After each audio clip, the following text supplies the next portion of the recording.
Hi guys, good morning. Today is Wednesday. Update lang tayo guys dito sa mga unit natin.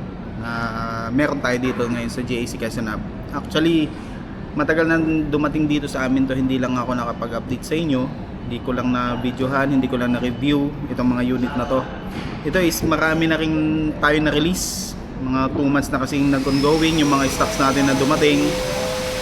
Ito, papakita ko sa inyo yung Ion UT na bestseller ngayon ni JAC. Ito guys, yung yun. Titingnan natin kung ano yung meron dito sa sasakyan na to guys. Ayan, samahan nyo ako guys. Yun guys, ang kagandahan nito guys is naka ADAS na siya guys. Ito, meron siyang Advanced Driving Assistance. Ito, Adigo ang gamit natin, Adigo Rear Safety. Tapos itong mga to, lane departure, yan, dalawa siya. Kaya ito kasing unit na to is pag nasa labas kayo, pag may na-sensor siya sa harapan na meron siyang biglang nag-obstruct sa inyo, magpipreno at saka mag-a-alarm tong unit na to. Ito. Tapos ang kagandahan pa dito, yan, may mga blind spot detection, yung traffic alert, yan, ibig sabihin, once may mga reverse na prompt na reminder, yan, mag-remind siya. Tapos, switch control, ayan. Andito na rin lahat ng mga controls niya. Guys, once na mag-a-adjust kayo ng window, yan, door lock, nandyan na lahat guys. Nandito sa isang screen.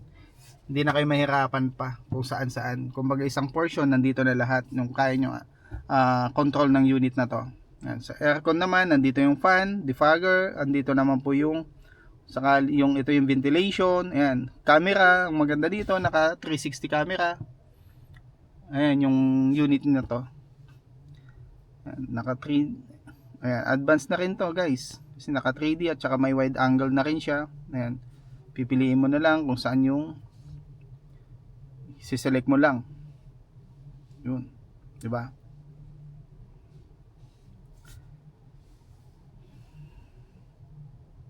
Sa ngayon guys, itong unit na to ang pinaka value for money pagdating sa mga EV cars sa market ngayon dito sa atin, dito sa Pilipinas.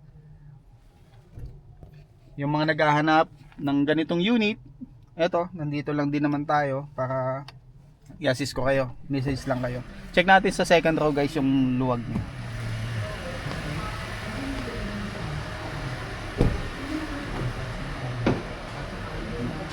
Saka tingnan nyo yung sidings niyan guys, ang ganda niyan. Okay. Dito naman, yun, meron din siyang lagayan ng mga cellphones o kaya ano to. Tapos meron na rin siyang aircon vent dito sa gitna para kahit paano kung nahirapan yung nasa harapan ng aircon parating ng aircon dito sa likod, meron ka na dito, ma-assist ka na dito.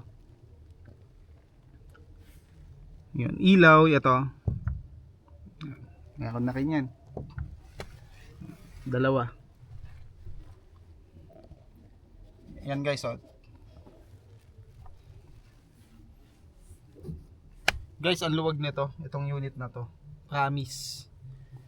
Kasi ang tinitingnan ko kasi pag ako yun nakasakay sa isang sasakyan, kung makikita mo kung maluwag yung isang sasakyan, pag nandito ka sa second row, tapos titignan mo ngayon na sa harapan guys, yan, malayo siya guys. Ibig sabihin, makikita mo yung layo, yung distance ng sa harap at saka sa likod. Tapos the same time yung legroom nito sa second row, ayan. Tapos ito maganda dito is meron siyang center armrest guys, oh. 'Di ba? Ganda. Tapos dalawang bottle holder.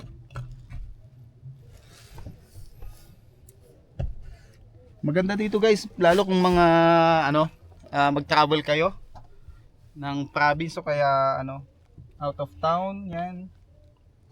Sulit to guys.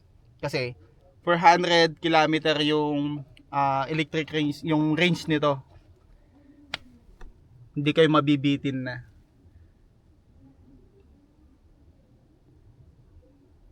tignan natin guys naman yung compartment.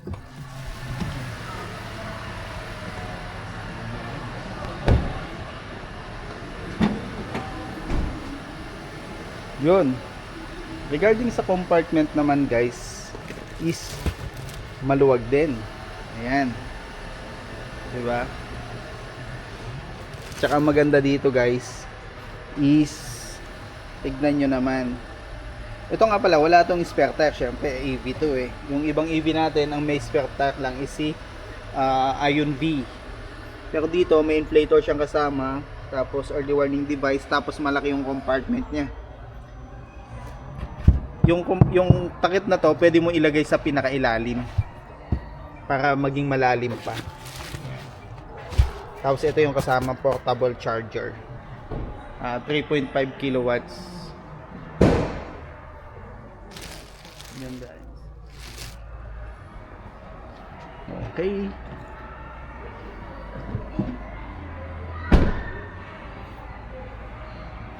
Yun guys, biglang bago tayo magtapos, bibigyan ko lang kayo ng konting video roll dito sa unit na to.